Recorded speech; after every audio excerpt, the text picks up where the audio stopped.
हमें इस ग्रह के इस हिस्से में क्यों रखा गया है? यानी इन लोगों के बीच, इस परिवार में, मैं इस ग्रह में हमारे अस्तित्व के संदर्भ में पूछ रहा हूँ।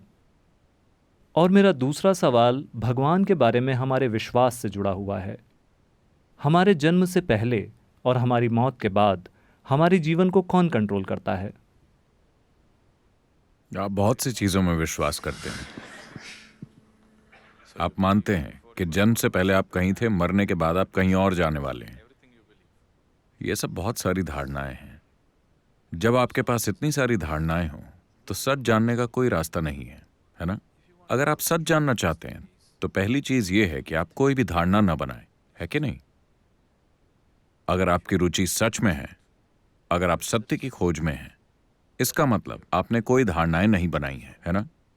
अगर आप पहले से धारणाएं बना चुके हैं, आप सिर्फ अपनी धारणा को कंफर्म करने की कोशिश कर रहे हैं, यह सत्य की खोज नहीं है। एक सच्चा जिज्ञासु कोई धारणाएं नहीं बनाता, वो सिर्फ खोजता रहता है। हम खोज करें या आपकी धारणाओं को कंफर्म करें? मुझे कंफर्मेशन चाहिए। आपको कंफर्मेशन चाहिए। आप सही हैं। क्या यह आपको सच के करीब लाता है? अगर मैं आपसे कहूं कि आपकी धारणाएं सही हैं, क्या यह आपको सच्चाई के करीब लाता है? लाता है? आपको बस अच्छा लगेगा, चलो मैं सही था। लेकिन इससे कोई भी हल नहीं निकलता, है ना? जीवन हल नहीं होता। होता है क्या? नहीं।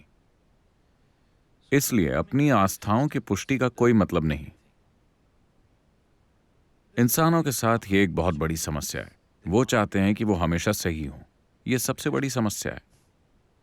दरअसल ये दुनिया के सभी झगड़ों का आधार है। मैं सही हूं, तुम गलत हो, यही समस्या है कि नहीं? मेरी धारणा सही है, तुम्हारी धारणा गलत है। क्या ये दुनिया की सभी समस्याओं की जड़ नहीं है? चाहे ये परिवार में हो, समुदाय में, दुनिया में या कहीं भी। हाँ, क्या हम इस समस्या को थोड़ा दूर करें? तो पहली चीज जो आपको करनी चाहिए, आखिर ये आपकी धारणाएं हैं और आपकी ये धारणाएं ओरिजिनल नहीं हैं, कहीं और से ली हुई हैं, है ना? आपके पुजारी या मुल्ला या पिता या माँ, किसी ने आपके अंदर इन्हें डाल दिया, है कि नहीं? ये किसी और से ली गई हैं। डिपेंड करता है कि उन्होंने आपके ऊपर कितनी मेहनत की है। उन्होंने काफी मेहनत की है क्योंकि उनका व्यापार दांव पर लगा है। तो हो सकता है कि आपकी धारणाओं का सच्चाई से कोई लेना देना ना हो। अब आप शरीर के माध्यम से किसी ऐसी चीज को समझने की कोशिश कर रहे हैं जो शरीर से परे है। ये नहीं होने वाला। आप इंद्रियों के माध्यम से किसी ऐसी चीज का अनुभव करने की कोशिश कर रहे हैं जो भौतिकता से परे है। ऐसा हो ही नहीं सकता।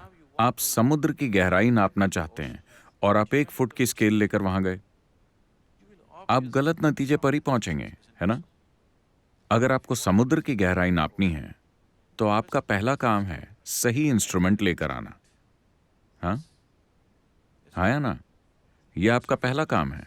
मैं बस यही कह रहा हूं। आप भौतिकता से परे कुछ जानना चाहते हैं, पहली चीज आपको यह करनी होगी कि एक ऐसा बोध विकसित करें जो 5 इंद्रियों से परे हो, जो उसका अनुभव भी कर सके, जो भौतिक नहीं है।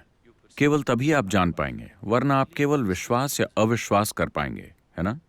अगर मैं आपसे कहता हूं कि भगवान मेरी जेब में है, इतने लोग मेरा विश्वास कर लेंगे। यह बकवास है, हमें इस पर विश्वास नहीं। लेकिन मैं आपको एक लंबी चौड़ी कहानी भी सुना सकता हूं जिस पर हम काम कर सकते हैं और आपको विश्वास दिला सकते हैं, है ना? अभी भगवान मेरी जेब में है, इतने लोगों को मुझ पर विश्वास है, इतने लोगों को नहीं है। क्या ये लोग पहले की तुलना में भगवान के और पास आ गए? आ गए क्या? या फिर ये लोग दूर चले गए? नहीं, कुछ भी नहीं बदलता, है ना? तो हम अपना समय अपनी धारणाओं को सच साबित करने में क्यों बर्बाद कर रहे हैं? आपको अपने बोध को बढ़ाना चाहिए, क्योंकि केवल बोध होने पर ही आप जान पाएंगे। जानने का कोई दूसरा रास्ता नहीं है ना? आप किसी भी चीज को तभी जान पाएंगे जब आप उसे अनुभव करेंगे। तब तक आप उसे नहीं जानते। क्या यह सच है? जिन लोगों की मुझसे बातचीत बंद है, क्या यह सच है? अगर आप अनुभव करते हैं, आप जानते हैं। अगर आप अनुभव नहीं करते, आप नहीं जानते। आप स्वीकार करने के लिए तैयार नहीं हैं कि मुझे नहीं पता, इसलिए आप विश्वास करते हैं, है ना? अगर आप केवल समाज में पास होना चाहते हैं, तो विश्वास एक अच्छा तरीका है। लेकिन अगर आप सच में जानना चाहते हैं, तो विश्वास अच्छा रास्ता नहीं है। आस्था आपको आत्मविश्वास देती है, और मूर्खों के पास आत्मविश्वास होना खतरनाक है। समझे आप? मूर्खों में आत्मविश्वास आना बहुत बहुत खतरनाक है कि नहीं? क्या आप देखते हैं, बुद्धिमान व्यक्ति हिचकिचाता है, मूर्खों में आत्मविश्वास होता है। क्या आपने देखा है? बहुत आत्मविश्वास, क्योंकि जब आप किसी चीज में विश्वास करते हैं तो आपको बहुत कॉन्फिडेंस मिलता है। आपको किसी भी चीज के बारे में कोई डाउट नहीं होता, क्योंकि आप किसी भी चीज में अपना दिमाग नहीं लगाते। आपको पक्का पता होता है। आप जॉर्ज बुश को देखिए, कितने कॉन्फिडेंट हैं। वो बहुत कॉन्फिडेंट हैं, है ना? क्या वो कॉन्फिडेंट नहीं लगते? उन्होंने भारत आकर कहा, मैं विश्वास करता हूं, मैं सच में विश्वास करता हूं। मैंने सोचा, कहने की जरूरत नहीं है, क्या हमें दिखता नहीं? आप में बहुत विश्वास होना चाहिए, नहीं तो आप परिस्थितियों में आंख बंद करके नहीं घुसेंगे। अगर आप समझदार हैं तो आप अपने चारों ओर देखेंगे, है ना? आप देखेंगे कि वहां क्या है क्या नहीं, लेकिन आप विश्वास करते हैं। सिर्फ भगवान में ही नहीं, कई चीजों में। अपने जीवन को शुरू करने का सबसे समझदारी भरा तरीका है, मैं जो जानता हूं वो जानता हूं, जो नहीं जानता वो नहीं जानता। एक बार जब आप ईमानदारी से इसे स्वीकार कर लेते हैं, आप देखेंगे कि आपका ज्ञान हर दिन बढ़ता जाएगा। वरना जब आप विश्वास करते हैं, आप वहीं ठहर जाते हैं। Belief is death, actually.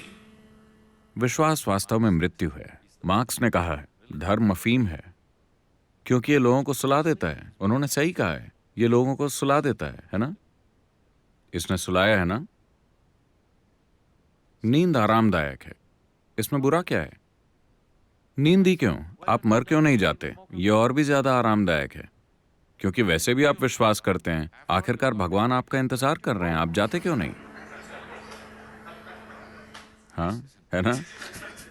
क्योंकि वैसे भी आप जानते हैं कि मरने के बाद भगवान के पास जाएंगे, तो समस्या क्या है? आप इंतजार क्यों कर रहे हैं? हॉस्पिटल वगैरह क्यों जा रहे हैं? आप जाते क्यों नहीं?